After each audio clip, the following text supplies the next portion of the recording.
అందరికీ నమస్కారం. ఈరోజు మనం చెప్పుకోబోయే కథ గర్భవతి భార్య ముగింపు భాగం. కథలోకి వెళ్ళబోయే ముందు మీరు కనుక మన ఛానల్ని ఫస్ట్ టైం చూస్తున్నట్లయితే తప్పకుండా మన ఛానల్ని లైక్ చేయండి, షేర్ చేయండి, సబ్స్క్రైబ్ చేయండి, బెల్ ఐకాన్ క్లిక్ చేసి ఆల్ అనే బటన్ని ప్రెస్ చేయడం మర్చిపోకండి. కథని ఎక్కడ స్కిప్ చేయకుండా వినండి. మరి కథలోకి వెళ్ళిపోదామా? ఆ అమ్మాయి కూడా ఇంటిమేట్ అయి క్లోజ్ అయింది. ఆ తర్వాత అసలు ఒక 10 రోజుల పాటు తలుపులే తీలా, వండుకోవటం, తినటం, స్నానాలు చేయటం, మళ్ళీ క్లోజ్ అవటం. ఇలా ఆ 10 రోజులు హ్యాపీగా గడిపాక ఒక 5 రోజులు పొలానికి వెళ్ళొచ్చే పెళ్ళాంతో చాలా ప్రేమగా ఉండటం మొదలుపెట్టాడు ప్రశాంత్. ఉండడం మొదలుపెట్టిన తర్వాత ఇన్నాళ్ళు నిన్ను దూరంగా పెట్టానని బాధపడ్డావా? నేను గీతని మర్చిపోలేక అంటే అతని నోటి మీద చెయ్యేసి, ఇప్పుడైతే మీకు నేను నచ్చాను కదా అన్నానుగా, మీకు నచ్చిన రోజునే మన ఇద్దరి మధ్య అన్నీ జరుగుతాయని అన్న తర్వాత వెళ్ళిన వాళ్ళంతా ముసలమ్మోళ్ళు వచ్చారు. ఆ తర్వాత పెద్ద మనవడు మనవరాలు సంతోషంగా ఉన్నారని వాళ్ళు సత్యవతి, రామకృష్ణయ్య ఆనందపడే కార్తీక్, మహా కూడా తిరిగి వచ్చేసారు. తిరిగి వచ్చిన తర్వాత ఇప్పుడు కార్తీక్ ఇక అప్పుడప్పుడు పొలానికి మహాలక్ష్మిని తీసుకెళ్ళి చూపించొస్తూ ఉండేవాడు. ఎక్కువ భార్యతోనే కొత్తగా పెళ్ళయింది కాబట్టి ఇంట్లోనే ఉండేవాడు కార్తీక్. ఈలోపు ఆ ఊళ్ళోనే చాలా పెద్ద కుటుంబం ఒకళ్ళదే, చాలా కోటీశ్వర్లు వాళ్ళు. వ్యాపారాల్లో నష్టాలు వచ్చాయని అప్పుల పాలైపోయి ఉన్న ఆస్తి మొత్తం అప్పులకు కట్టే, పూలమ్మిన చోటే కట్టెలు అమ్మలేక కుటుంబం మొత్తం ఇంటిళ్ళ పాదే వాళ్ళు ఆత్మహత్య చేసుకొని చనిపోయారు. అదే ఇంట్లో వాళ్ళ అబ్బాయికి ఒక పాప పేరు వాగ్దేవి. పాపకు ఒక 7 సంవత్సరాల వయసు ఉంటుంది. పాప పుట్టుమూగ, పాపకు మాటలు రావు. కాబట్టి ఆ పాపకి విషం పోయలేక వాళ్ళు తాగి చనిపోయి ఆ పిల్ల అలా మిగిలిపోయింది. దాంతో ఊళ్ళో వాళ్ళంతా ఆ పిల్లని అనాథాశ్రమంలో చేర్చేయమంటే ఆ పిల్ల చేయి పట్టుకున్నాడు కార్తీక్. ఏమీ అక్కర్లేదు, మా ఇంట్లోనే ఉంటదిలే అని తీసుకొచ్చేసి మహాలక్ష్మి ఆ పిల్లతో ఆడుకొని దగ్గరికి తీసుకొచ్చి ఆ పిల్లకి అవని ఇవని బొమ్మలు కొనిపెట్టి పిల్లని చనిపోయిన వాళ్ళు గుర్తు రాకుండా వీళ్ళు తీసుకొచ్చి అన్నం పెడుతున్నాం, మన ఇంట్లోనే ఉంచుకున్నాం కదా అని వీళ్ళు అనుకుంటే ఆ పిల్లని దగ్గరికి తీసుకుని, ఇక కార్తీక్ చదువుకుంటావమ్మా అని, మనుషుల కన్నా నువ్వే నయ్యన్రా, మనుషులు మనసులో విషాన్ని నింపుకొని పైకి నటిస్తూ ఉంటారు, మనుషులు మాట్లాడే మాటలు చాలా దారుణంగా ఉంటాయి, మాలా కాదమ్మా నువ్వు, నీ వరకు నువ్వు మాత్రం చక్కగా ఏదున్నా సరే మాట్లాడలేవు కదూ, దేవుడితోనే మాట్లాడతావు కదో అంటే కార్తీక్ ఎందుకురా ఇంట్లో వాళ్ళని పద్దాకా ఏదో ఒకటి అంటావు అనిపించుకుంటావు అని మహా అంటే, నీకు తెలియదులే చిన్నప్పటి నుంచి నా బాధ ఏంటనేది అని ఆ అమ్మాయితో మాట్లాడే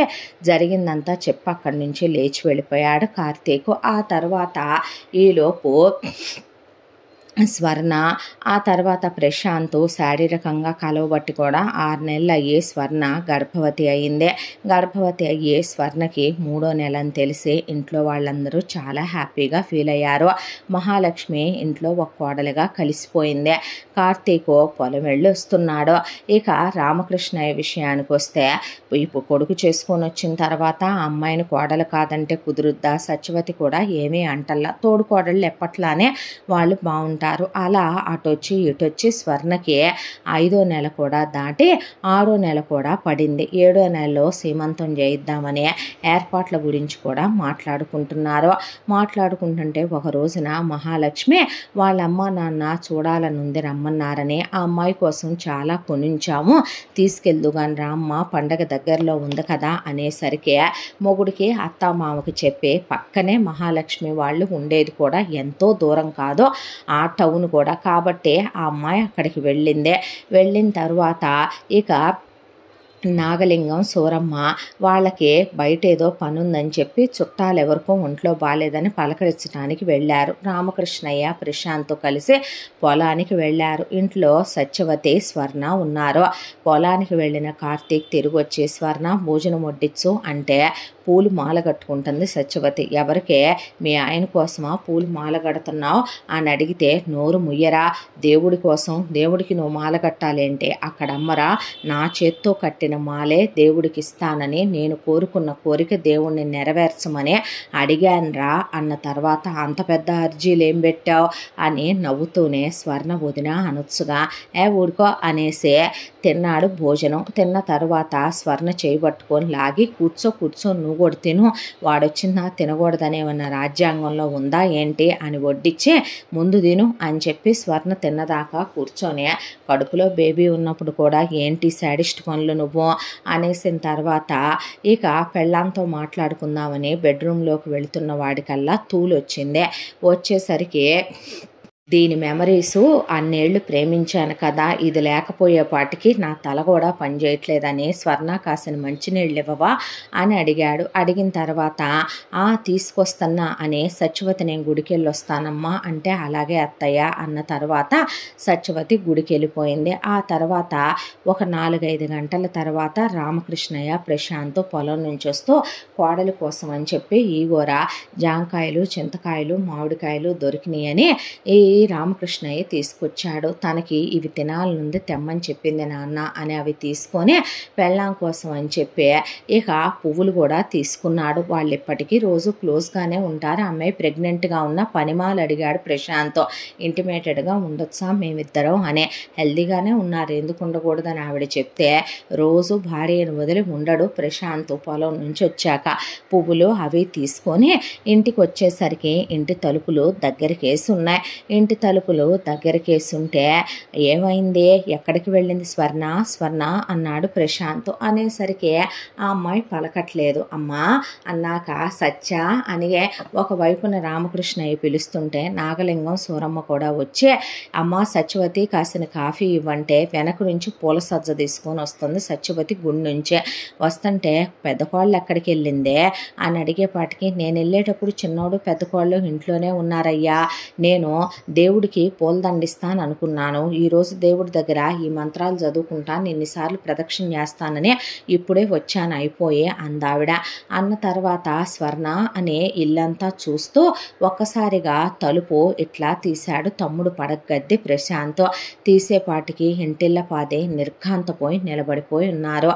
చూస్తే ఇక కార్తీక్ ఒంటి మీద బట్టలు లేవో, స్వర్ణ ఒంటి మీద పమిట లేదో, మై మరిచిపోయి స్వర్ణ కార్తీక్ గుండెల మీద పడుకొని బొట్టు చెరిగిపోయి అతని ఒళ్ళంతా లిప్స్టిక్ మార్కులే.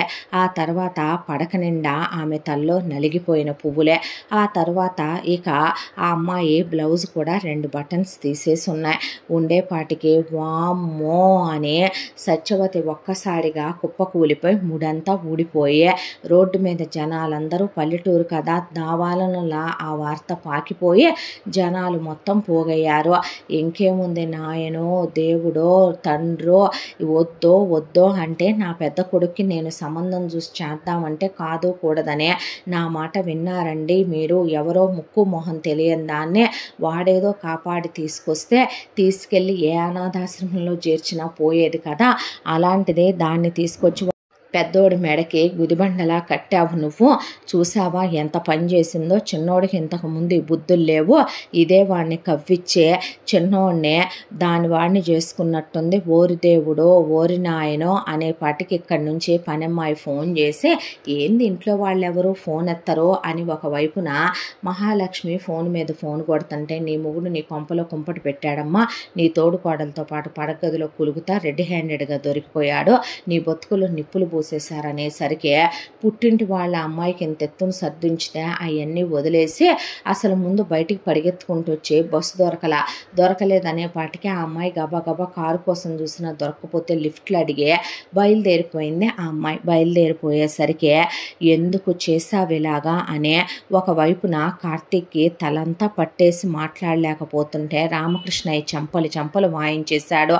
స్వర్ణ ఏదో చెప్పబోతుంటే ప్రశాంత్ ఎలా చేయాలనిపించిందే, నన్ను నీకు ఇలా దిక్కు మొక్కు లేని అనాథవే, అమ్మ లేదు నీకు, నాలాగే సవతి తల్లి ప్రేమలో పెరిగావనే, నువ్వు చిన్నప్పటి నుంచి బాధలు పడ్డావనే తాళి కట్టాను, నేనివ్వలేని ఏ సుఖం వాడిస్తున్నాడని వాడితో చెయ్యించుకున్నావే నువ్వు, నీ కడుపులో బిడ్డకి తండ్రి అసలు ఎవరే అని అడిగేపాటికి కార్తీక్ ఏంట్రా ఏం జరిగిందే అని మాట్లాడుతుంటే ఏం జరిగిందా, పతివ్రత పురుషుల్లా మాట్లాడకరా, అందుకేనా దీన్ని నువ్వు నువ్వు వదిన అని పిలవందే అనేశాడు ప్రశాంత్. అనేపాటికి నీతిమాలిన ఎదవ, చిన్నప్పటి నుంచి వాడిని ఏ రోజు అన్న అనుకోవో, ఎప్పుడు వాణ్ణే సవతి అన్నగానే చూసుకుంటా వచ్చావు కదరా, సవతి తమ్ముడు అయిపోయావు కదరా, చివరికి నీ పెళ్ళాం ఉంది కదరా, నీ పెళ్ళాం చాలకనా, నీ పెళ్ళాన్ని నేను తాతయ్య అన్నయ్య అలాగే చూస్తున్నావురా, నువ్వు అలా చూడొచ్చా, వదినంటే అమ్మతో సమానం కదరా, నీతి జాతి లేని ఎదవ, ఎలా చెయ్యాలనిపించిందిరా అంత తప్పు అనేపాటికే అసలు మొదటి నుంచి కూడాను ఈడ పెద్దోడి జాతకం ఏందో మరి అంతా వింతగా ఉంటుంది. అసలు అమ్మ పుట్టంగానే అమ్మని మింగాడు, అమ్మ పోయింది, అమ్మ పోయిన తర్వాత పిన్నమ్మ వచ్చింది, పెంచారు, పెద్ద చేశారు, ఆ తర్వాత గీతనిచ్చి చేశారు, అలా కడుపుతో ఉందో లేదో పైలోకానికి పోయింది. ఈడి జాతకంలోనే దోషం ఉన్నట్టుంది, అసలు ఈడికి మగతనం ఉందో లేదో, అంతకుముందు కడుపు కూడా అంతకుముందు పెళ్ళానికి ఈడి వల్ల వచ్చిందో ఈడి తమ్ముడు వల్ల వచ్చిందో ఎవరికి తెలుసు. ఇప్పుడు దీనికి ఇంకేముంది, ఓపెన్గానే ఇంట్లోనే లాడ్జీ ఓపెన్ చేసి ఈడు ఏం పీకుతాళ్లే అన్నట్టుగా ఈడి పెళ్ళాం ఈడి తమ్ముడితోనే కులుకుతుందంటే ఈడెంతోటి మగాడో అర్థం కావట్లా అని ఊళ్ళో వాళ్ళు అనుకున్న మాటలు తీసుకోలేక అప్పటికప్పుడు వెళ్ళి ఉక్రోషం కొద్దీ ప్రశాంత్ పురుగుల మందు తాగేశాడు. వెంటనే రామకృష్ణయ్య వాళ్ళు ఉరుకులు పరుగుల మీద ప్రశాంత్ని తీసుకెళ్ళి డాక్టర్ దగ్గర చూపించడం, ఆ పురుగుల మందులు కక్కించిన తర్వాత ఆ అబ్బాయి నేను హాస్పిటల్లో ఉండనని చెప్పి లేచి ఇంటికి వచ్చేసిన తర్వాత అది వాళ్ళ ఇంటి ఇష్యూ కాదని ఇంటిళ్ళ పాదని తీసుకెళ్ళి పంచాయతీలో నుంచోబెట్టారు. అప్పటికి కానీ మొత్తానికి ఇక చేరుకుంది మహా. చేరుకున్న తర్వాత అసలు కార్తీకు ఒకవైపున ఎందుకు చేశావురా ఇలా అంటే, అయ్యో నేను చెయ్యలేదని వాళ్ళందరితో వాదించే పనిలో పడిపోయాడు. స్వర్ణ చెప్పబోతే అసలు ప్రశాంత్ వినట్లేదు. ఒకవైపున సత్యవతి ఎందుకు చేశామని కొడుకునే 2 చెంపదెబ్బలేసిందే. రామకృష్ణయ్య ఒకవైపున నా కడుపుని చెడబుట్టావని కొడుకుని నీతిమాలిన దాన్ని కోడలుగా తెచ్చుకున్నామని ఆ అమ్మాయిని నానా మాటలు అంటూ ఉండగా సత్యవతి వాడికి మీరేమీ శిక్ష విధించకుండా వదిలేయొద్దు, ఇలాంటి తప్పులు చేసిన వాళ్ళకి 10 కొరడా దెబ్బలు శిక్షగా విధిస్తారు కదా, అన్న పెళ్ళామని మర్చిపోయి కళ్ళు మూసుకుపోయి నా కొడుకు తప్పు చేశాడు, ఆ తప్పుని నేను ఒప్పుకుంటున్నాను, ఇది నా పెంపకంలో లోపం కాబట్టి ఆ 10 కొరడా దెబ్బలేదో విధించి మా కొడుకునే మాకు అప్ప చెప్పేసేయండి. అంతకుముందు ఎప్పుడు వాడికి ఇలాంటి బుద్ధులు లేవు, ఈ వగలాడే ఏదో చేసినట్టుంది, దీన్నే ఊళ్ళో నుంచి వెలేయండి అని అదేగా చేస్తారు. ఈ ఊళ్ళో ఆడది తప్పులు చేస్తే రాళ్లతో కొట్టి పొలిమేరల దాకా తరిమేస్తారుగా, దాన్ని అలాగే తరిమేయండి, దాని కడుపులో బిడ్డకి నా కొడుక్కి ఎలాంటి సంబంధము లేదని సత్యవతి పెద్దగా ఏడ్చి జుట్టెరబోసుకొని అక్కడ పడిపోయింది. ఆ తర్వాత ప్రశాంత్ వాళ్ళు శిక్ష విధించబోతే ఒక్క నిమిషం ఆగండనే మంచో చెడు నాతో చెయ్యించుకుంది, నాతో కాపురం చేసిందే, వాడితోనూ చెయ్యించుకొని వాడితోనూ కాపురం చేశావు నువ్వు, ఇప్పుడు ఆ కడుపులో ఉన్న బిడ్డ 2 మగాళ్లతోనూ కాపురం చేశావు, నేనైతే తనతో ఉండాలనుకోవట్లేదు నాన్న, నేనసలు నాకు మనశ్శాంతి ప్రశాంతత కావాలి కాబట్టి తనకి నేను మీ అందరి సాక్షిగానే తెగదెంపులు చేసుకొని విడాకులు ఇచ్చేస్తాను, తనకి నా చేత చెయ్యించుకున్నందుకు ఎన్నాళ్ళు నన్ను సుఖపెట్టినందుకు లెక్క కట్టి నా వాటాలో నుంచే ఒక 10 ఎకరాల పొలం రాసిచ్చేసే నాన్న, కడుపులో పిండాన్ని మోస్తుంది కాబట్టి ఉంచుకుంటుందో అబార్షన్ చేయించుకుంటుందో ఏదైనా వేసే వాటికే పెట్టుకుంటుందో లేదా వాడే మళ్ళీ తాళి కట్టి 2వ పెళ్ళాన్ని చేసుకుంటాడో, మరదలకే విడాకులిచ్చి లేదా తన్నే పెళ్ళాంగా ఉంచుకుంటాడో వాడిష్టం తనిష్టం, ఇక అది నాకు అనవసరమైన విషయం అనేశాడు ప్రశాంత్. అది కాదయ్యా అంటే ఊళ్ళో వాళ్ళని ఏం మాట్లాడొద్దో, ఎవరిని శిక్షించే అధికారం బాధ పెట్టే అధికారం మనకి లేదంటే అంత మంచోడ్నే ఎలా చెయ్యాలనిపించిందిరా నీకన్న తర్వాత ఊళ్ళో వాళ్ళంతా నానా మాటలు కార్తీక్నే అని రామకృష్ణయ్య పొలం పత్రాలు తెప్పించి రాయించి ఆ తర్వాత సంతకం పెట్టేటప్పుడు ఒక్క నిమిషం మావయ్య అంది మహాలక్ష్మి. అనేసరికి ఏంటన్నట్టు అందరూ ఆ అమ్మాయి వైపు చూస్తే ఇక సత్యవతిని చంపలు వాయించేసిందే మహాలక్ష్మి. దవడలు వాయించేపాటికి ఊళ్ళో జనమంతా ఏందమ్మాయి పిచ్చి పట్టిందా ఏంది, పెద్ద మనుషులు పంచాయతీ జరుగుతుంటే ముయ్యకపోతే మొహం పగిలిపోద్ది, ఇక్కడ ఎవడ్రా పెద్ద మనుషులు, ఎవడ్రా మనుషుల్లో అర్థం చేసుకునేది మీరు, ఒక్కొక్కడి దవడ ఇలాగే వాయిస్తా ఇంకొక్కడు మాట్లాడాడంటే ఇక్కడ అని ఆ అమ్మాయి కార్తీక్ వైపు అలా చూసి ఎందుకురా ఇందాకటి నుంచి నా వైపు నేను తప్పు చేయలేదు నువ్వైనా నమ్మవా మహా అన్నట్టు ఎందుకు అలా చూస్తున్నావు పిచ్చోడా, నువ్వు తప్పు చేశావంటే నేను నమ్ముతాను అనుకుంటున్నావా అనే ఆ అమ్మాయి, ఈ తప్పు నా భర్త చేయలేదు, స్వర్ణ కూడా చేయలేదు అని ఆ అమ్మాయి ల్యాప్టాప్కి కెమెరా కనెక్ట్ చేసి అందరికీ ఓపెన్ చేసి చూపించింది. నిజానికి సత్యవతి ఏదో కలిపేసింది తినే ఫుడ్ ఐటమ్స్లో. రాగానే కార్తీక్ అలా కూర్చుంటే భోజనానికి తెలియక స్వర్ణ కార్తీక్కి వడ్డిచ్చేసిందే. వడ్డిచ్చిన తర్వాత కార్తీక్ స్వర్ణకి పెట్టాడు. స్వర్ణ తినేసిందే. కార్తీక్కి తూలు రావడంతో బెడ్రూమ్లోకి వచ్చిన వాడు మంచం మీద అలా పడిపోయాడు. పడిపోయిన తర్వాత వాటర్ బాటిల్ తెమ్మనమని కార్తీక్ అన్న తర్వాత నేను గుడికి వెళ్తున్నానని సత్యవతి వెళ్ళినట్టే వెళ్ళింది బయటికి. ఆ తర్వాత ఇక స్వర్ణ లోపలికి వచ్చిందల్లా మంచం మీద కూడా కాదు, కింద కళ్ళు తిరిగి పడిపోయిందే. అలా పడిపోయినటువంటి వేళనే లోపలికి వచ్చి సత్యవతి పూల సజ్జ పక్కకు పడేసి ముందు కార్తీక్ ఒంటి మీద బట్టలన్నీ తీసి పారేసింది. తీసేసి కొడుక్కి ఇక తనే లిప్స్టిక్ పూసుకొని ఏదైతే స్వర్ణ పెదాలకుందో ఆ లిప్స్టిక్ కలరే వేసుకుని ఆ అమ్మాయి లిప్స్టిక్తోనే కొడుకు ఒళ్ళంతా మొహం నిండా తనే ముద్దులు పెట్టింది. పెట్టిన తర్వాత ఆ అమ్మాయిని తల్లో పూలన్నీ తుంచి కార్తీక్ నిండా వేసి మోకాళ్ళ దాకా ఆ అమ్మాయి చీర లంగా పైకి లాగి ఆ అమ్మాయి పమిటి తీసేసి ఆ అమ్మాయి బ్లౌజ్ బటన్లు ఒక 2 తీసేసి కార్తీక్ గుండెల మీద ఆ అమ్మాయిని పడుకోబెట్టింది సత్యవతి. ఆ తర్వాత దుప్పటి కప్పి తలుపులు దగ్గరికేసి ఏమీ ఎరగనట్టుగా తన తల సరి చేసుకొని అక్కడి నుంచి తను గుడికి వెళ్ళిపోయింది. వెళ్ళిపోయిన తర్వాత అక్కడ వరకు కెమెరా ఆఫ్ అయిపోయింది. ఆఫ్ అయిపోయిన తర్వాత ఎందుకు చేసావు ఇలా అని మీ పెళ్ళాన్ని ఇప్పుడు మీరు అడగండి మావయ్య. ఇక్కడ ఉన్న పెద్ద మనుషులందరికీ నేను కొన్ని విషయాలు చెప్పాలనుకుంటున్నాను. నాకు మాట్లాడే అవకాశం ఉంది, నేను మాట్లాడాలి. ఎందుకంటే ఆయన నా భర్త కాబట్టే. ఏంటి ముందు ఈ ప్రూఫ్ ఎలా వచ్చింది అనేదే. ఈ పాప వాగ్దేవిని వాళ్ళ ఇంట్లో వాళ్ళందరూ పోతే నా భర్తది ఎంత పెద్ద మనసు అంటే ఆ పిల్లని తెచ్చి కన్న కూతురుగా పెంచుకుంటున్నాం మేము. పెంచుకుంటూ పిల్లని తిండి పెడుతున్నాం, ఇంట్లో ఉందని ఇంటిల్లపాది వదిలేసి ఊరుకుంటే ఆయన నేను కలిసే పిల్లకి చదువు నేర్పించుకుంటూ జ్ఞానం నేర్పించుకుంటూ ఫోన్లో వీడియోలు తీయటం ఫోటోలు తీయటం నేనే నేర్పించాను. దాంతోనే పాపకు నేను చిన్న కెమెరా కొనిచ్చాను.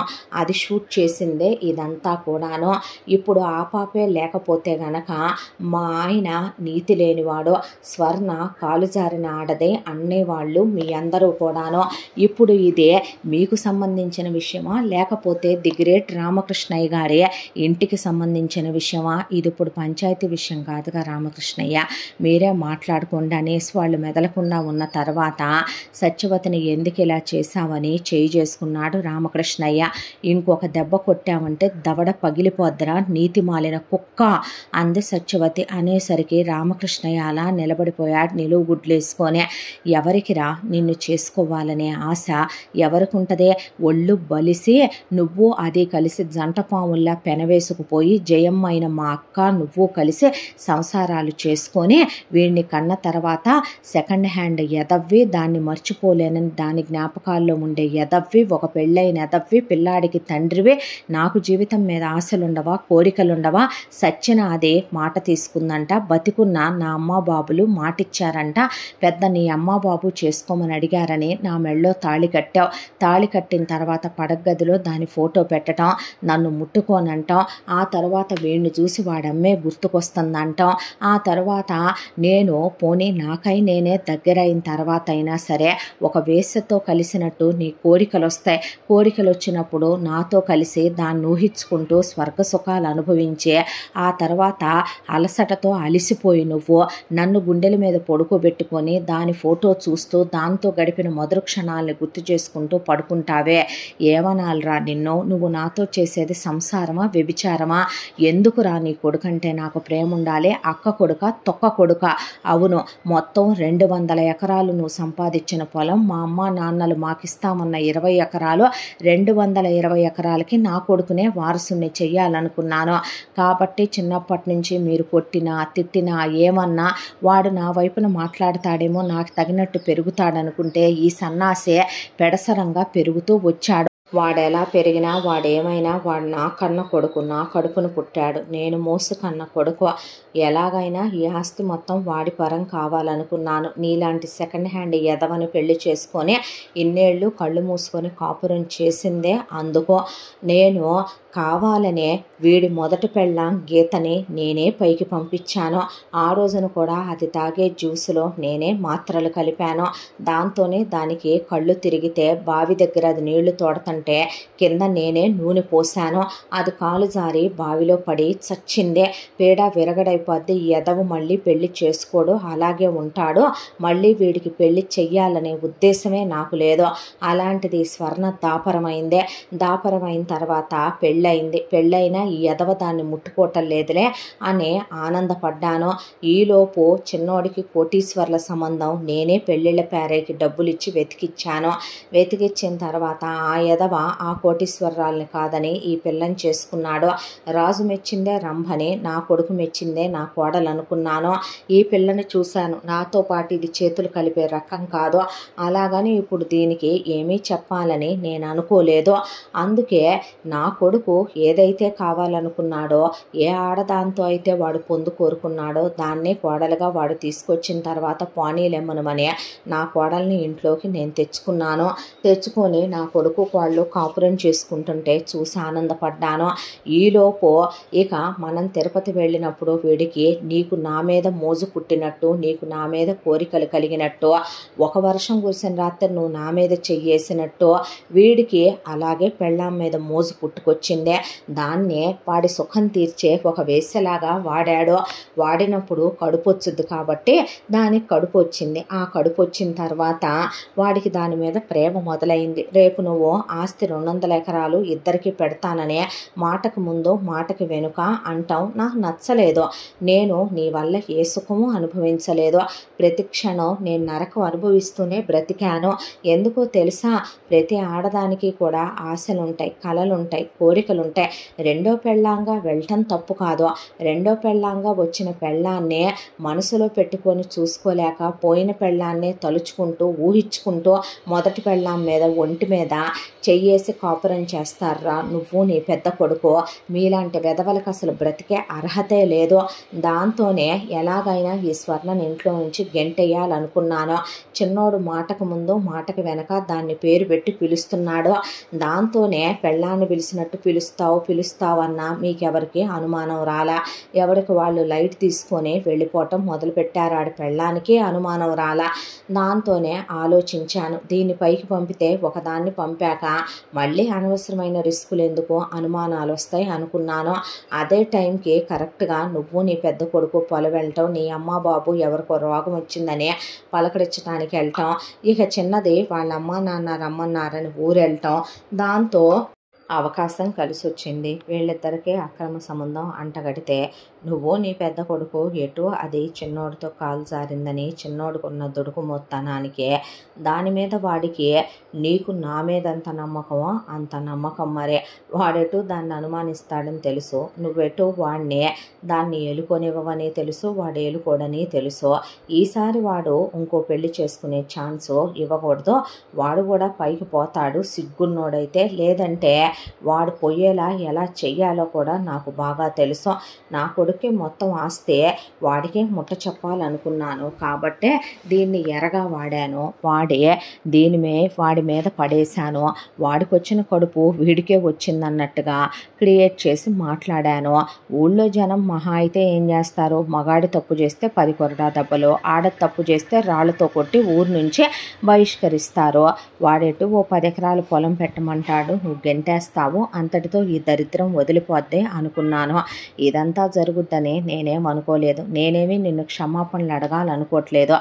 ఎవరిని ఏ క్షమాపణలు నేను అడగను కూడా. ఎందుకంటే ప్రతి క్షణం వీడి చేత అమ్మా అని పిలిపించుకుంటూ నాకు అసహ్యం వేసి పోయిన నీ పెళ్ళాము నా అక్క గుర్తొచ్చి నువ్వు నా మెళ్ళో బలవంతంగా తాళివీళ్ళు నన్ను కొట్టి తిట్టి ఒప్పించి కట్టించి నువ్వు ఆ తర్వాత నా ఒంటి మీద చెయ్యకుండా నిన్ను పెళ్లి చేసుకున్న చేసుకున్న పాపాన్ని కళ్ళు మూసుకొని నీతో కాపురం చేస్తూ ఆస్తి ఎక్కడ బయటికి పోద్దానని నీ చేత చెయ్యి వేయించుకొని నువ్వు దాన్ని తలుచుకుంటూ నాతో కాపురం చేసిన ఎంత అక్కైనా సరే ప్రతి ఆడది కూడా దేనికుండే మనసు దేనికుండే కోరికలు దానికి ఉంటాయి. కాదని ఇక్కడున్న ఆడవాళ్ళందరినీ గుండెల మీద చెయ్యేసుకొని చెప్పమను.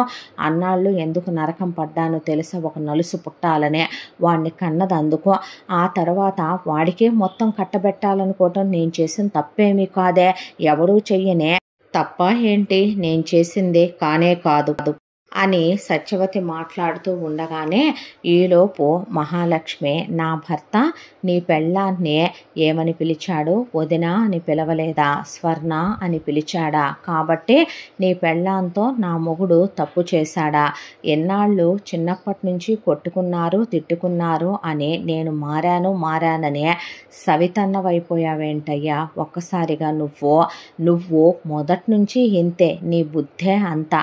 నా భర్త గురించి ఇక్కడ నేను కొన్ని చెప్పుకోవాలి చెప్పాలి. ఇన్నేళ్లుగా ఆయన గుండెల్లో గూడు కట్టుకుపోయిన బాధనే నేను విన్నాను కాబట్టి, నాకు తెలుసు కాబట్టి, నా భర్త మీద మీరిన్ని నిందలు వేశారు కాబట్టి, ఆయన హృదయం, ఆయన ఉన్నతమైనటువంటి ఆలోచనలు ఆకాశం అంత పెద్దయి. ఆయన ముందు ఇక్కడ ఉన్న వాళ్ళందరూ గొంగళి పురుగుల కన్నా హీనం.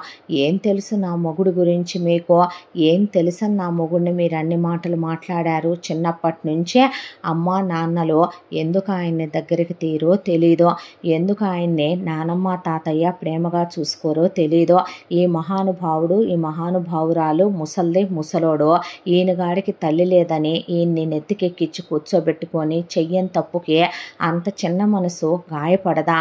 ఆయన్ని ఏదో ఒకటంటాం, తల ఒక దెబ్బ అలా ఆయన్ని వేసి వెళ్ళటం. అమ్మమ్మ తాతయ్య అయ్యుండే పెద్ద కూతురు చచ్చిందని పెద్ద కూతురు కొడుకు మీద ప్రేమను పంచుకొని పుట్టిన చిన్న కూతురు కొడుకుని నీకు దుడుకుమోత్తనం ఎక్కువ, అన్నయ్య చెప్పినట్టు విను, అన్నయ్యకి నచ్చినట్టు ఉండు. ఎందుకుండాలండి, పిల్లలు ఒక తల్లికి పుట్టిన వాళ్ళే ఒక చేతికున్న 5 వేళ్ళు ఒకేలా ఉండవని, ఒకేలా ఉండరు. ఎవరిష్టాలు వాళ్ళకుంటాయి. మీ పెద్దబ్బాయిలాగా ఒక రకంగా చెప్పాలంటే నా భర్తకి నటించటం రాదనుకోవాలా, కాంప్రమైజ్ అయిపోవటం రాదనుకోవాలా. మిమ్మల్ని సంతోషపెట్టడానికి సుఖపెట్టడానికి మీ పెద్దబ్బాయి ఇష్టంతో మీరు చెప్పిన ప్రతిదానికి తలూపాడనుకుంటున్నారా? అతను మీరందరి ప్రేమ అతనికి ఇస్తున్నారు కాబట్టి అతను మీ అందరినీ మెప్పించటం కోసం తన మనసునే మీ దగ్గర తాకట్టు పెట్టుకున్నాడు మీ పెద్ద కొడుకు. చిన్నప్పటి నుంచి ఆయనకు అదే నచ్చదు. తండ్రిగా నువ్వు ఈవిడ్ని పెళ్లి చేసుకొని కాపురం చేసేగా కన్నావు నిజంగా ఆవిడ అడిగినట్టు. మరి అలాంటిదే కన్నప్పుడు ఇద్దరు కొడుకుల్ని సమానంగా చూడాలి. కానీ అన్నయ్య తిన్నట్టు తిను, అన్నయ్య వేసుకున్న బట్టలు వేసుకో, అన్నయ్య చదువుకున్నట్టు చదువుకో, అన్నయ్య స్నానం చేసినట్టు చేయి, అన్నయ్య పళ్ళు తోముకున్నట్టు తోముకో, అన్నయ్యలా క్రాఫ్ వేయించుకో. ఎందుకు ప్రతిదీ కంపారిజన్లు పిల్లలిద్దరి మధ్య? అసలు వాళ్ళిద్దరూ కలిసి ఉండాల్సింది, వాళ్ళిద్దరినీ పెంచటమే రాంది మీకు. ఆ తర్వాత కాలచక్ర ప్రవాహంలో రోజులు గడిచిపోతూ ఉండే కొద్దీ అది అతని మనసులో నా భర్తకి కోపంగా మారిపోయింది, బాధగా మారిపోయింది, దుఃఖంగా మారిపోయింది. మొండితనం, పెంకితనం, తనని తాను ఎలాగైనా సరే అందరి ముందు గెలిపించుకోవాలనే తను మాటలతో తన బాధను చెప్పాలనుకునేవాడు. అదే ఆయన మీతో విసురుగా మాట్లాడటానికి కారణం. ఆ తర్వాత మీరే కాదు బావగారు, పెద్ద అయిన తర్వాత నా భర్త కూడా చిన్నప్పుడు కొట్టుకున్నాం తిట్టుకున్నాం, నీకు అమ్మ లేదని, కాబట్టే వీళ్ళందరూ నిన్ను దగ్గరికి తీశారనే. పెద్ద అయిన తర్వాత అయినా సరే ఆయనకి ప్రేమలు నటించటం చేత కాదు. అలాగని ఆయన మీ అందరికన్నా ఎక్కువగా మిమ్మల్ని ప్రేమించి ఈ కుటుంబం గురించి ఆలోచించిందే నా భర్త.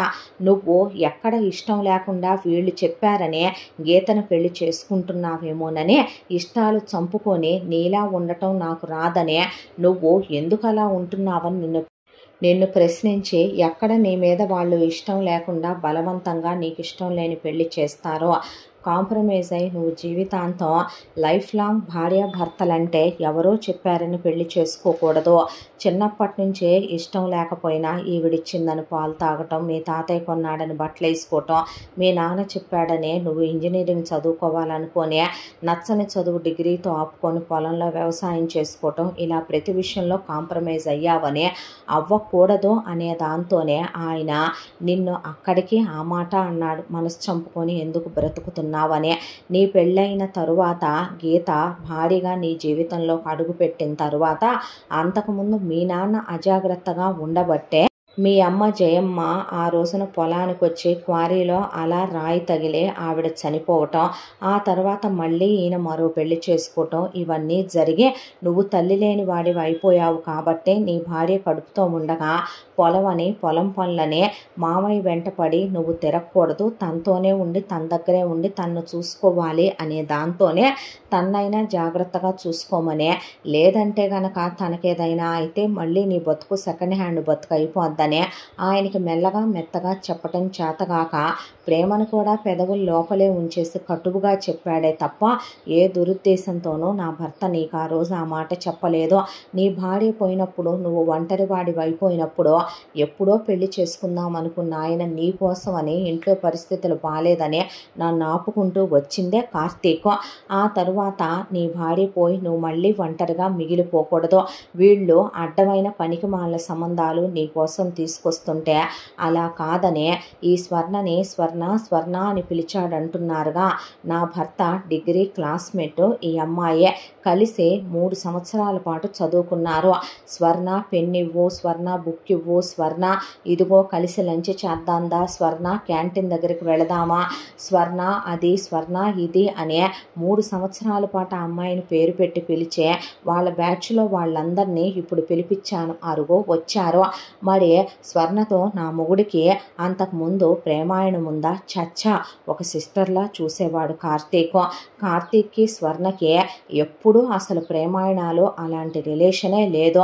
మరి వాళ్ళందరూ ఎందుకు అలా చెప్తున్నారు బావా? నీ పెళ్ళాం నా స్నేహితుడు అనుకొని ఆ అమ్మాయికి ఒక ఆపదొచ్చిన మాట నిజం, తల్లి లేని మాట నిజం, సవతి తల్లి ఉన్న మాట నిజం, వాళ్ళు బాధలు పెడుతున్న మాట నిజం. దాంతో ఆ అమ్మాయి ఎక్కడికి వెళ్ళాలో ఎవరికి చెప్పాలో తెలియక పక్కూర్లోనే ఉంటాడని కార్తీక్కి ఫోన్ చేసి చెప్తే తనే వెళ్ళి అమ్మాయిని కాపాడొచ్చు, కొట్టొచ్చు, తిట్టొచ్చు. కానీ అతని జీవితంలో నేనున్నాను. ఆ అమ్మాయిని ఆయన పెళ్లి చేసుకోలేడు, కానీ నీ జీవితంలో ఎవరూ లేరు. నువ్వు మంచోడివనే, నీ మనసుకు ఆ అమ్మాయిని దగ్గర చెయ్యాలని, మీ ఇద్దరిని కలపాలని స్వర్ణ మా అన్నయ్య చాలా మంచోడు, మా అమ్మ నాన్న కలిసి తీసుకున్న నిర్ణయం. అలా అనుకోకుండా వదిన చనిపోవటం జరిగింది. నువ్వు తప్పుగా అనుకోనంటే గనక మా అన్నయ్య నీకు హెల్ప్ చేస్తాడు. ఆ తర్వాత మా నాన్న ఎటు రేపు ఈ విషయం పంచాయతీకి వస్తుంది, మీ వాళ్ళు పంచాయతీలో పెడతారు. మా నాన్న ఊరి పెద్దల్లో ఒకడు, మా తాత ఒకడు, మా ఊళ్ళో పెద్ద మనుషులు ఎటు రెచ్చిపోతారో. ఆ తర్వాత మా నాన్న మా అన్నయ్యతో నీ మెళ్ళో తాళి కట్టిస్తాడు. కొన్నాళ్ళు దూరంగా ఉన్న తర్వాత వాడిని అర్థం చేసుకుంటాడు. మీ ఇద్దరూ అన్యోన్యంగా కాపురం చేసుకోండి. నా భర్త పెట్టిన భిక్ష నీకు అంత మంచి అమ్మాయి పెళ్ళాంగా రావటం ఏ స్వర్ణ చెప్పాడా లేదా నా మొగుడు నీకు అనేపాటికి అక్కడున్న వాళ్ళంతా అలా నుంచుంటే నిర్ఘాంతపోయి నిలబడ్డాడు ప్రశాంత్. నా మగడి మనసు ఆకాశమంతా. ఆయన్ని ఏ రోజు ఇంట్లో వాళ్ళు అర్థం చేసుకున్నారో ఆయన మీద సవతి ప్రేమను చూపించింది నువ్వు మావయ్య, ఆయన్ని సవతి మనవడుగా చూసింది మీరు బామ్మ తాతయ్య. మీరు పెద్ద కూతురు పోయిందని చిన్న కూతురు కొడుకుని అంటరాని వాళ్ళ చూసింది మీరమ్మమ్మ తాతయ్య. ఇక ఈవిడ గురించి చెప్పాలంటే ఆయన అడిగాడా నిన్నే రోజైనా 220 ఎకరాల పొలం నాకు కావాలి, నువ్వు దోచుకురా, వాళ్ళని చంపు వీళ్ళని చంపు, వాళ్ళని వాళ్ళకు కాకుండా చేయి, వీళ్ళని కాకుండా చేయి, నాకు పెట్టని ఏ రోజైనా నా మొగుడు అడిగాడా? ఎప్పుడూ లేదు. పిచ్చోడు. పీజీ చేసుకుందాం, గవర్నమెంట్ ఉద్యోగానికి రాసుకుందాం, ఈ కోరికలు ఈ ఆశలే చిన్నప్పటి నుంచే. ఆయనకి ఇష్టమైనవి అన్నీ తొక్కేసుకుంటూ వచ్చారు. పెద్దబ్బాయికి ఇష్టమైనవి వండి చిన్నబ్బాయిని తినమంటాం, పెద్దబ్బాయికి ఇష్టమైన బట్టలు చిన్నబ్బాయిని వేసుకోమంటాం, వాళ్ళు డిగ్రీలు చదివి పొలం పనులు చేయాలని నువ్వే నిర్ణయించటం, అన్నీ నువ్వే నిర్ణయాలు తీసేసుకున్నావు మావయ్య. ఒక విషయం చెప్పమంటావా? పిల్లల్ని కలిపి పెంచటం అంటే వాళ్ళ మనసులు అర్థం చేసుకొని పెంచటం, పశువుల మూర్ఖుళ్ళ వాళ్ళని బాధలు పెడుతూ హింసలు పెడుతూ పెంచటం కాదు. నా భర్త గురించి నీకేం తెలిసని మాట్లాడావు నువ్వు అని అడిగేపాటికే ఏం మాట్లాడాలో తెలియక ప్రశాంత్ అలా నిలబడిపోయాడు. స్వర్ణ దగ్గరికి వెళ్ళి క్షమించమని అడిగితే చైతి నా మీద అంది స్వర్ణ. అనేసరికి అది కాదు స్వర్ణ అంటే, అవునులే నాకెటు అమ్మ లేదు, దిక్కు లేదు, మొక్కు లేదు, నువ్వే దిక్కని వచ్చాను కదా. వచ్చి నేను నిజమే నిన్ను పెళ్లి చేసుకున్నాను. పెళ్లి చేసుకున్న తర్వాత చాలామంది ఆడవాళ్ళు ఏంటో తెలుసా, మొగుడికి అంతకుముందు బ్రేకప్లు ఉంటాయి, మొగుడికి అంతకుముందు పెళ్ళవుద్ది, పెళ్ళాలుంటారు. ఆ పెళ్ళాలను తలుచుకుంటూ వాళ్ళనే ప్రేమిస్తూ ఉంటారు. కానీ వీళ్ళేదో పెద్ద గొప్ప నారీమణులం, స్త్రీమణులం అనుకొని, ఇదిగో ఈవిడ ఆయన్ని చేసుకున్నట్టు నేను నిన్ను చేసుకున్నాను, ఆవిడకి అందరూ ఉండే అతిగతి లేదు, నాకెటు ఎవరూ లేరు, కాబట్టే ఆ రోజున మొగుడు వేలే అని మీద చెయ్యేస్తే చెయ్యేయించుకొని కాపురం చేశాను కదా, నీ దృష్టిలో నాకు ఎలాంటి విలువ లేదు, లొంగిపోయాను కదా, కాబట్టి దిక్కు మొక్కు లేని ఆడదనే నాకు రంకుతనాలు అంటగడతావు. నీ తమ్ముడి ఒక్కడితోనే అంటగట్టి వదిలేసావే, మీ తాతయ్యతో ఒకరోజు మీ నాన్నతో ఒకరోజు పొయ్యానని అనలేదే, నా కడుపులో ఉన్న పిండం మీ తమ్ముడిది ఒక్కటే అన్నావే, మీ నాన్నది మీ తాతయ్యదని కూడా అనలేదే. స్వర్ణ ప్లీజ్ నోరు ముయ్యి, ఇంకా నీకు మాట్లాడే అర్హత ఉందనుకుంటున్నావా? నువ్వు మనిషి అనుకొని నమ్మాను నేను నిన్ను, నువ్వు పశువు అనుకోలేదు నేను. కానీ ఎలా చేయగలరు నువ్వు మీ నాన్నే అలా? ఈయన గారు మీ అమ్మని ప్రేమిస్తాడు, మీ అమ్మని పెళ్లి చేసుకుంటాడు, మీ అమ్మతో పెళ్ళైన తర్వాత మళ్ళీ ఈవిడ్ని పెళ్లి చేసుకుంటాడు, కొన్నాళ్ళు దూరంగా ఉంటాడు, మళ్ళీ ఈవిడి మీద చెయ్యేస్తాడు, కార్తీక్ పుడతాడు, ఆ తర్వాత నీ మీద ప్రేమ పొంగుకొస్తుంది, మళ్ళీ ప్రతి రాత్రి ఆవిడిచ్చే సుఖం కావాలి, ఆవిడ వండి పెట్టే తిండి తింటాడు, నువ్వు అంతేగా, పెద్ద తేడా ఏముంది మీ నాన్నకి నీకు? శరీరం ఒకళ్ళతో మనసు ఒకళ్ళతో పంచుకునేవాళ్ళు, నా వరకు నాదేముందలే, నేనెటు బయటికి వెళ్ళి బ్రతకలేను, ఇప్పుడు తీయించుకునే కడుపు కాదు, కాబట్టి అందరు ఆడవాళ్ళలాగే కాంప్రమైజ్ అయిపోయి బ్రతకాల్సిందే నేను కూడా, అంతకు మించి చేయగలిగిందేముంది? 100కి 90 మంది ఆడవాళ్ళు కాంప్రమైజ్ అయిపోయి పిల్లల కోసం బ్రతకట్లా, కాంప్రమైజ్ అయిపోయి కన్నవాళ్ళ కోసం బ్రతకట్లా, కాంప్రమైజ్ అయిపోయి సొసైటీ కోసం బ్రతకట్లా, పరువు ప్రతిష్టల కోసం బ్రతకట్లా, అలాగే ఉండాలి. నువ్వు ఒక మొగుడుగా, నేను ఒక పెళ్ళాంగా. ఇందులో ప్రేమ ఉందంటావా? ఇందులో శారీరక కలయికలు లస్ట్ తప్ప ఇందులో లవ్ ఉందంటావా అని ఆ అమ్మాయి అడిగేపాటికి ఏం మాట్లాడలేక మెదలకుండా నుంచున్నాడు. ఆ తర్వాత ఇక పరమహంస డైలాగులు రామకృష్ణయ్య మొదలుపెట్టాడు. అసలు ఇదంతా కాదు, తప్పులు చేసిందే నేను, మీ ఇద్దరికి చెరో 100 ఎకరాల పొలం రాసేస్తాను మావయ్య, నువ్వు ఎవరి తల్లి పొలం వాళ్ళ కొడుకులకి పెట్టేసే 10 ఎకరాల చొప్పున, నేనే అమ్మ నాన్నని తీసుకొని పెళ్లి చేసుకున్నందుకు సత్యవతిని తీసుకొని నేనే ఊరి చివర మనకు ఒక ఇల్లు ఉంది, తోట బంగ్లా, అక్కడికి వెళ్ళిపోయి ఈ మూగపిల్లని తీసుకెళ్ళిపోయి అక్కడికి వెళ్ళి బ్రతుకుతాను, మీ ఇద్దరికి చెరో 2 అంతస్తులు ఇల్లు వేయించి పెడతాను, కాపురం చేసుకుంటూ శుభ్రంగా ఉండండి. నేనే ఒకసారి దాన్ని పెళ్లి చేసుకొని అది నన్ను వదిలేసి వెళ్ళి ఒక పెద్ద తప్పు చేసేసాం, అది నేను, ఆ తర్వాత అది మాట తీసుకుందని దీన్ని చేసుకొని దీనికి నేను కంప్లీట్ లైఫ్ ఇవ్వలేక ఇంకో తప్పు చేశాను, కొడుకులిద్దరినీ సమానంగా చూడలేక మరో తప్పు చేశాను, మాట్లాడే అర్హత లేనిది నాకే అనేసరికి ఓవర్ యాక్షన్ ఆపుతావా నాన్న అన్నాడు కార్తీక్. అనేసరికి రామకృష్ణయ్య నిర్గాంతపోయి అలా చూస్తే మరీ మెలో డ్రామా ఎక్కువైపోయింది, ఇంకా ఆపేసే, కొడితే ఆడదెబ్బ వేస్ట్ అయిపోద్ది నీకు, నీ కొడుకును పుట్టినందుకు నీ చిన్న కొడుకును కదా, నేను నిన్ను కొట్టకూడదు అని సత్యవతి దగ్గరికి వెళ్ళి, ఏ రోజైనా అమ్మ అని పిలవాలంటేనే అసహ్యం వేస్తుంది నిన్ను నాకు, ఒక్కరోజైనా ఈ మహానుభావుడు సంపాదించిన ఆస్తి కావాలని కానీ, డబ్బు కావాలని కానీ, హక్కులు కావాలని కానీ, ఆధిపత్యం కావాలని కానీ, నగలు నా పెళ్ళానికి కావాలని కానీ ఏ రోజైనా అడిగానా అమ్మ?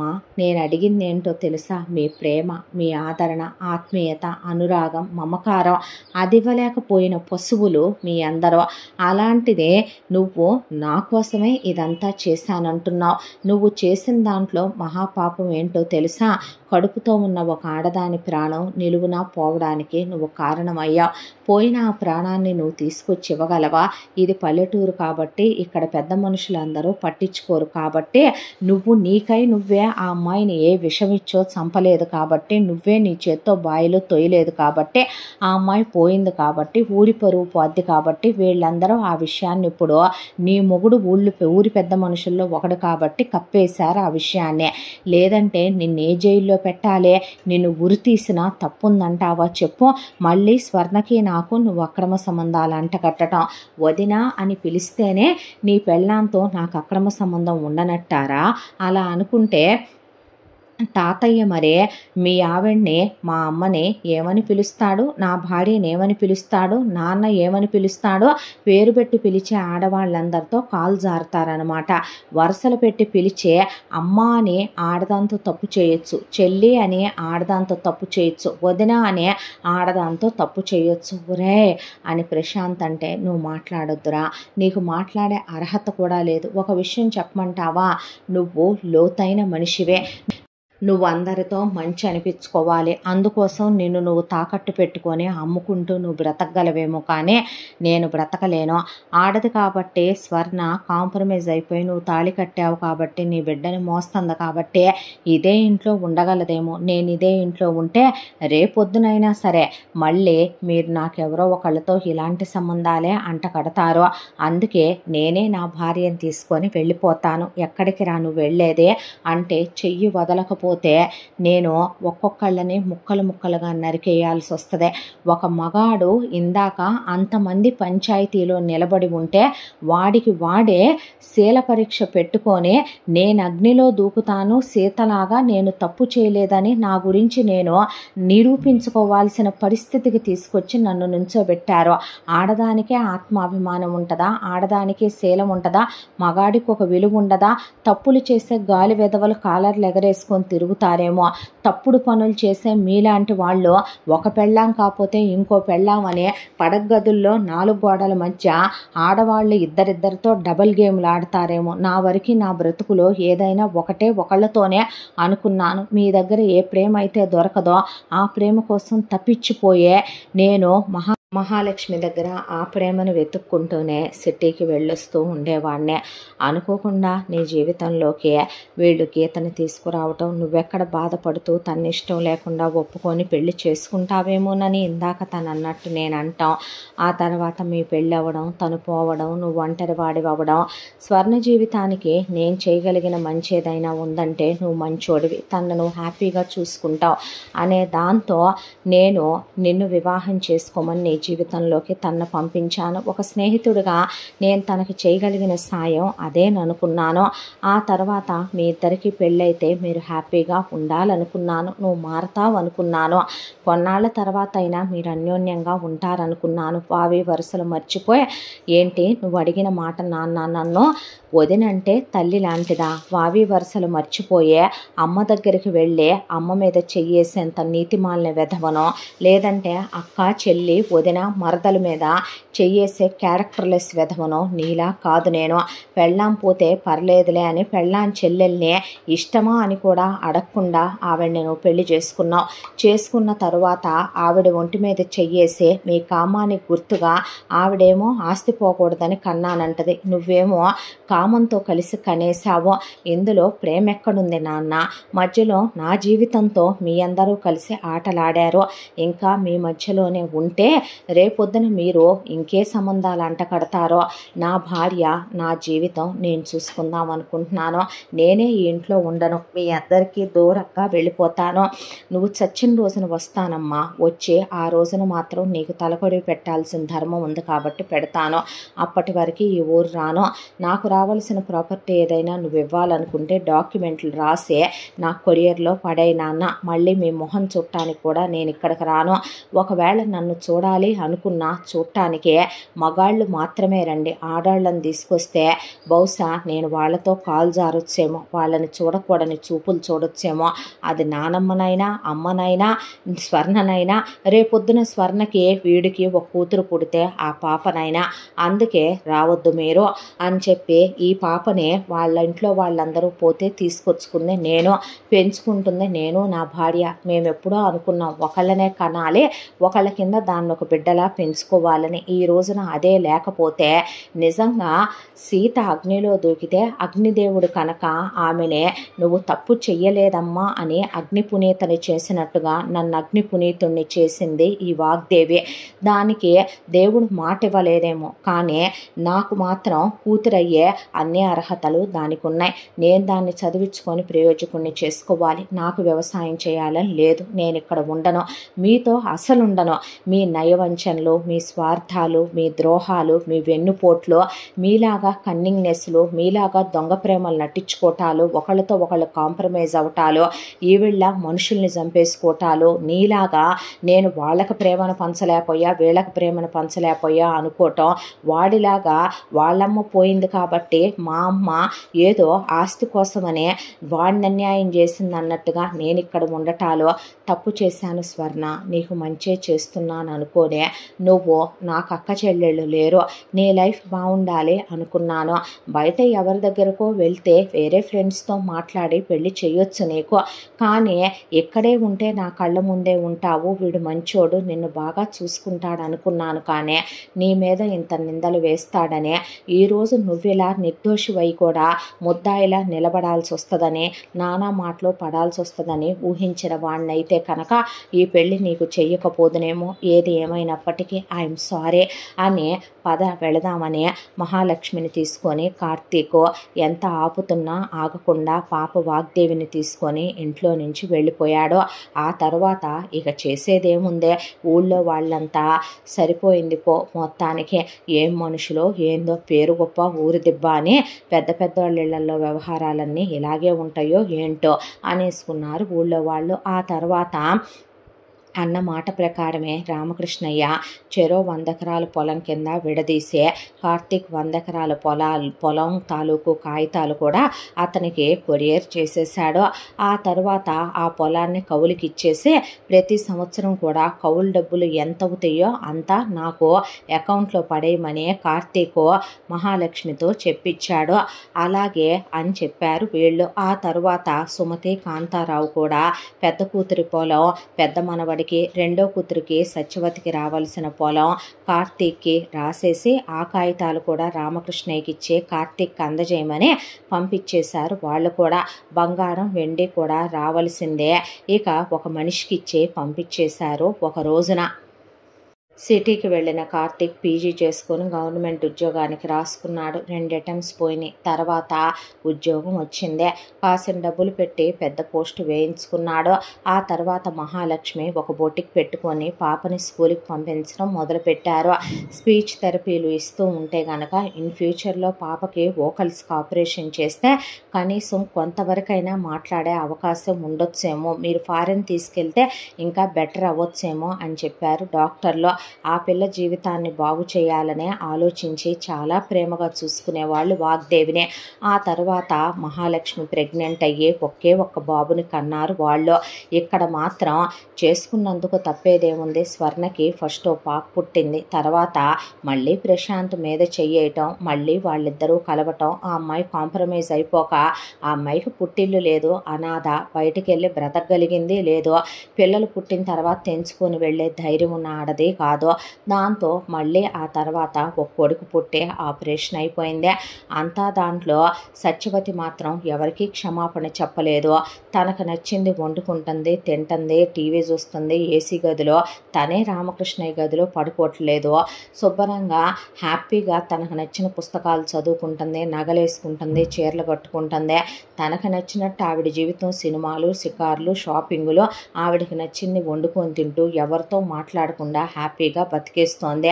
దేవుడు ఎప్పుడు తీసుకెళ్తాడా పీడ విరగడైపోద్దని ఒకవైపున రామకృష్ణయ్య అమ్మా నాన్నలు, ఒకవైపున సత్యవతి అమ్మా నాన్నలు ఎదురు చూడటం మొదలుపెట్టారు. ఇవన్నీ చూడలేక ఇంత దాంట్లో ఇక రామకృష్ణయ్య మాత్రం జీవితంలో ఆ పెళ్ళానికి న్యాయం చేయలేకపోయాను, ఈ పెళ్ళానికి న్యాయం చేయలేకపోయానని కూర్చొని చచ్చిన పెళ్ళాం ఫోటో వైపు చూసుకుంటూ బతికున్న పెళ్ళాం అలా కళ్ళ ముందే కాలరెగరేసి తిరుగుతుంటే కనీసం ఒక క్షమాపణ కూడా నీ పెళ్ళాం నీకు చెప్పలేదు, నువ్వు చెప్పించుకోలేకపోయావని స్వర్ణ అడిగిన మాట రోజుకో 100 సార్లు గుర్తొచ్చే కొడుకుల్ని కని గొడ్డుమూతెదవలా అయిపోయానన్నట్టుగా అయిపోయింది రామకృష్ణయ్య పరిస్థితి. ప్రశాంత్ వ్యవసాయం చేసే ఉమ్మడి మీద చేసినట్టే తమ్ముడికి డబ్బులు పంపిస్తే కౌలుకి ఎంత వస్తుందో అంతే తీసుకొని తిప్పి మళ్ళీ వీళ్ళకే అకౌంట్లో పడేశాడు. ఇక కార్తీక్ ఏమైంది, ఎందుకు తీసుకోకూడదా అని ప్రశాంత్ అడిగితే వద్దండి, ఆయన ఆ రోజే చెప్పాడు ఉన్నాడు కదా, నువ్వైనా ఉంచుపోని నీ దగ్గర మహా అంటే వద్దు, నేను ఆయన భార్యనే, ఆయన చెప్పినట్టు వినాలి, నేనైనా ఆయన్నే ఏ స్వార్థం లేకుండా ప్రేమించాలి కదండి. నాలో కూడా ఆయన మోసాన్ని స్వార్థాన్ని చూడకూడదు కదూ. నేను డబ్బుల కోసం ఆయన్ని చేసుకోలేదండి. ఆయన ఆనందంగానే ఉన్నారు.